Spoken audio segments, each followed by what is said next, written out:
गुरु जब कर्मों का दंड नरक और नरक में भोग लेते हैं तो मनुष्य जन्म में इतना दुख संघर्ष क्यों उठाना करना पड़ता है, जब गलत कर्मों का भोग हमसे एक नरक और 84 लाख योनियों में काट लिए है। 84 लाख योनियों में ही मनुष्य की योनि भी है।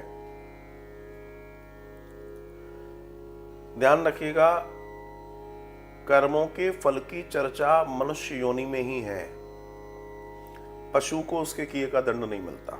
पशु अपने आप में एक योनि है, पक्षी अपने आप में एक योनि है, जड़ अपने आप में एक योनि है।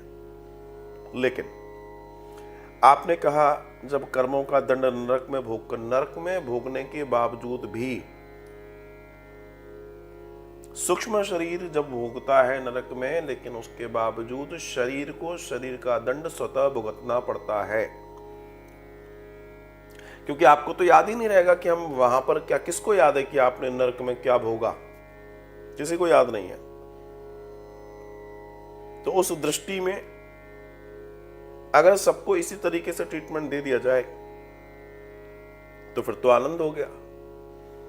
इसलिए भैया, जब हम बॉडी लेंगे तो हमारा जो प्रारब्ध है, जो हमने किया है, क्योंकि आत्मा संचित कर्मों को लेकर ढोती है, गीता कहती है।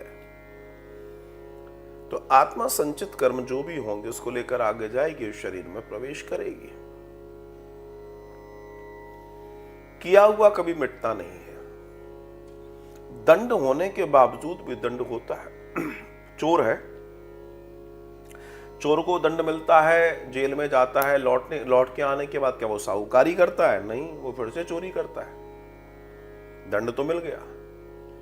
लेकिन गरुड़ पुराण कहता है कि जो पापी शरीर है, जिसने पाप किया है, उसको उसका दंड मिलेगा। आत्मा को भी, उसके सूक्ष्म शरीर को भी दंड मिलेगा।